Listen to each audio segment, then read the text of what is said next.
Olá pessoal, tudo bem? Nossa aula dessa semana nós vamos estar finalizando essa etapa que a gente vem estudando sobre as religiões. Então a gente vai estar finalizando com a comparação entre a Umbanda e o Candomblé. Por que é necessário fazer isso? Porque foram as duas religiões que surgiram mais dúvidas a respeito, por serem bem parecidas, né? Como eu já havia explicado em outros momentos, por muitas vezes elas são comparadas ou confundidas. Então, quanto mais informações a gente ter a respeito, melhor vai ser para a gente ter um conhecimento mais aprofundado e não ficar com nenhuma dúvida a respeito, né? Então, assim, por elas serem bastante parecidas, eu busquei vídeos em que pudesse deixar bem esclarecido o assunto. Então, aqui na sequência, vai um videozinho que é falando justamente sobre isso, sobre as diferenças entre o candomblé e a umbanda. A pessoa que explica, ele vai mostrar, são 7 diferenças principais, né? As coisas que chamam mais atenção e que são diferentes, que a gente pensa que não, mas que são. E também terá um depoimento sobre a questão do preconceito, que a gente vem falando sempre, essas aulas de religião.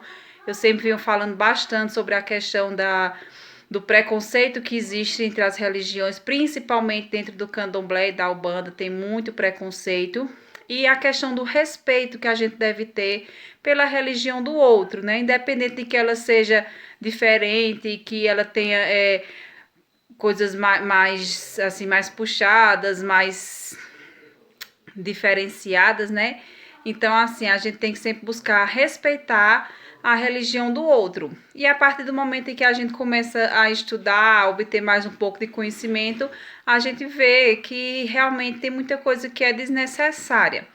Então, por isso, torna-se importante que o conhecimento seja ampliado, que a gente puxe um pouquinho. Por isso que só dentro desse assunto a gente vai ter, são 3 aulas, né? Que teve uma só o candomblé, uma só umbanda e essa para finalizar com o comparativo das duas.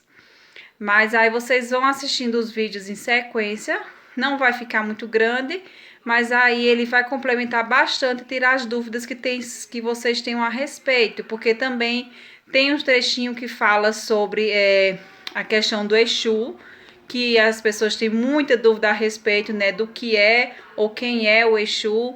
Então tem a explicação bem direitinho sobre o que é, porque a gente também tem aquele preconceito a respeito quando fala. Então não é exatamente o que se pensa, o que se fala. É muito interessante vocês assistirem o vídeo por completo, certo? E tem também uma explicaçãozinha sobre macumba, porque também existe um preconceito em cima desse nome macumba. E o nome macumba não é o que a gente realmente pensa, né? Ele tem um outro significado.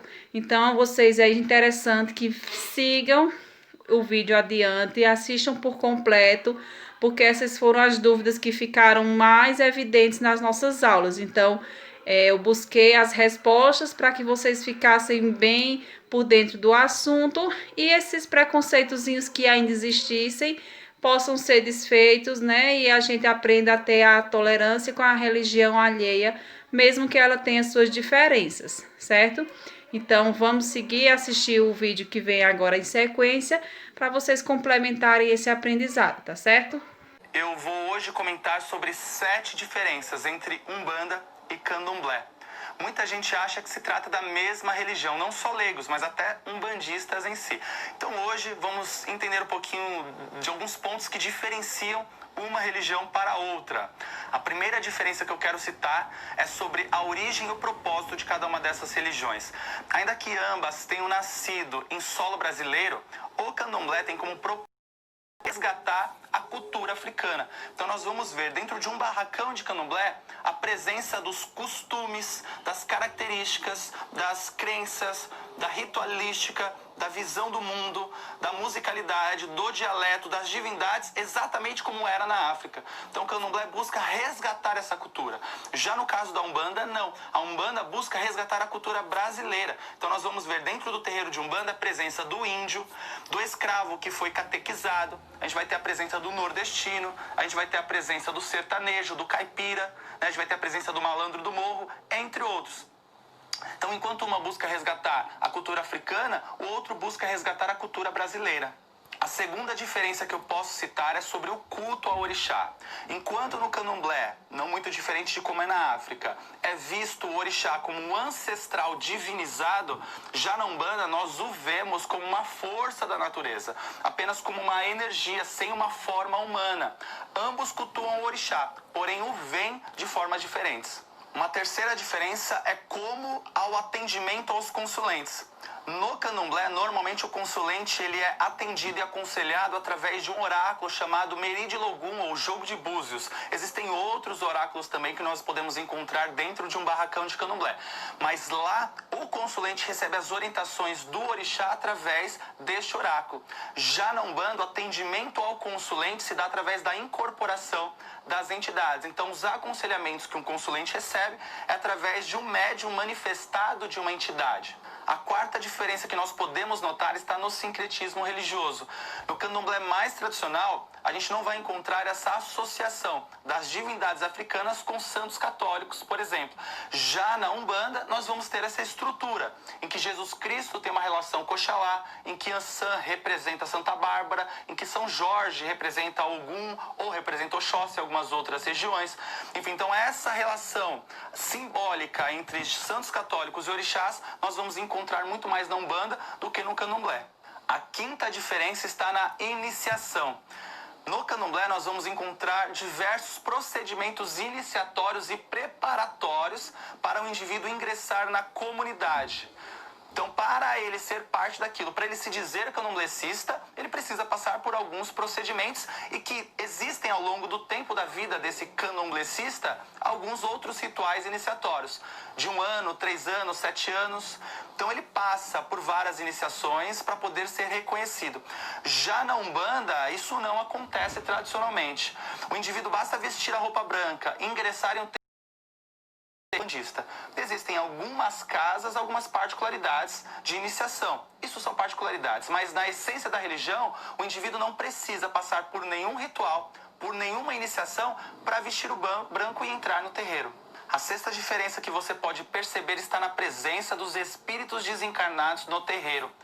Na Umbanda, os guias espirituais são ancestrais, que hoje retornam iluminados para nos ajudar e para nos orientar. Já no candomblé mais tradicional, nós não vamos encontrar a presença desses eguns, como é chamado, desses espíritos que um dia estiveram encarnados nessa terra. Ali manifesta-se tradicionalmente apenas as divindades, apenas os orixás. E por fim, a sétima e última diferença que eu posso citar aqui está no sacrifício animal. No candomblé nós encontramos essa prática exatamente porque no seu ritual há uma busca do resgate de como eram feitas as coisas na África.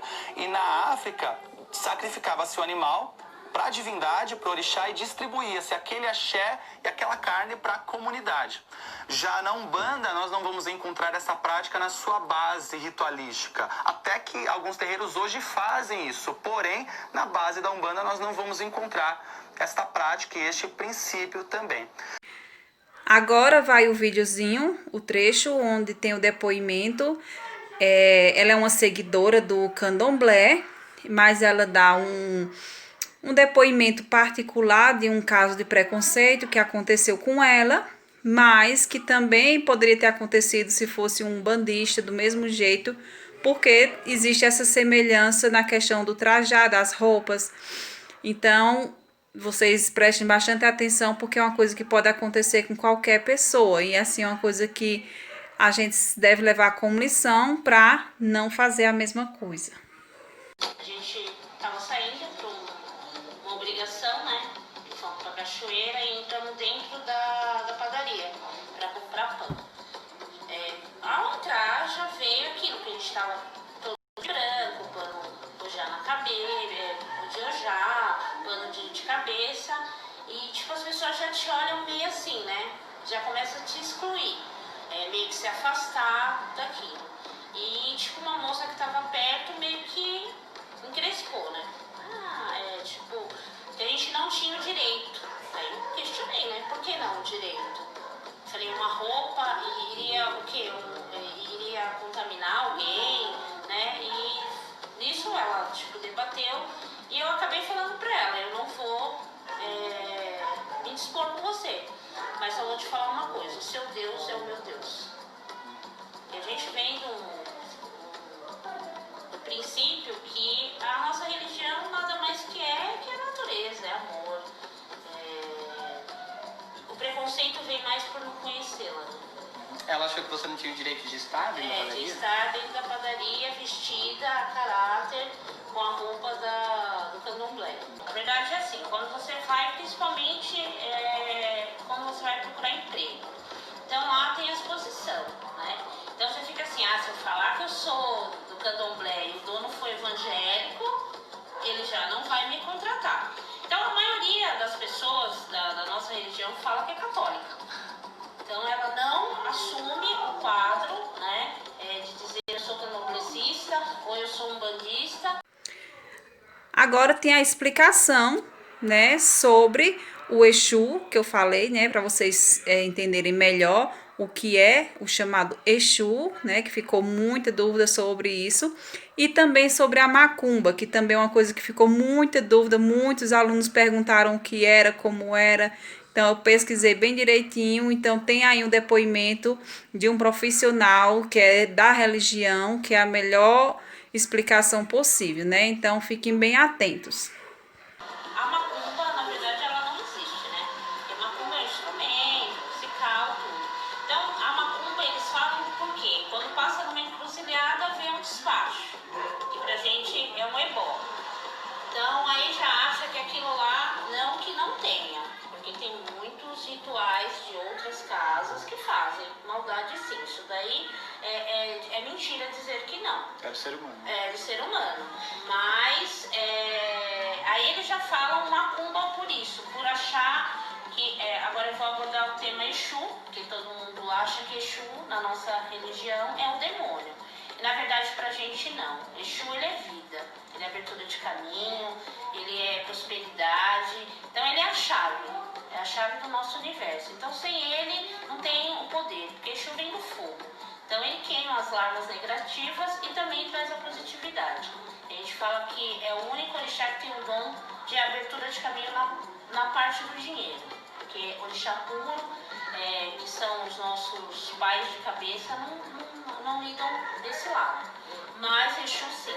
Então já vê Exu como demônio, por falta de conhecimento. Espero que todas as dúvidas de vocês tenham sido tiradas, que vocês tenham conseguido aprender realmente a respeito dessas duas religiões bastante interessantes, cheios de coisas diferentes, de curiosidades. Eu busquei o máximo de conhecimento para passar para vocês, para que não ficasse nenhum tipo de dúvida e também para quebrar essa questão do preconceito que ainda existe muito sobre essas religiões. Não é porque a gente vai ter o respeito daquelas pessoas que a gente vai seguir a religião. Não, isso não quer dizer que porque eu estou respeitando a religião alheia, eu vou seguir aquela religião. Você só vai seguir a religião se for de você seguir. Não é porque você está respeitando eles que você vai estar aderindo à religião, não. Tá certo? É só questão de respeito mesmo com o próximo, tá bom? Então, espero que tenham gostado. E se ainda assim surgir alguma dúvida, podem me procurar, que o que eu não souber, o que eu não tiver aprendido nesses dias de estudo, eu posso buscar mais a respeito para esclarecer com vocês, tá certo? Um beijo para vocês, fiquem com Deus e até a nossa próxima aula.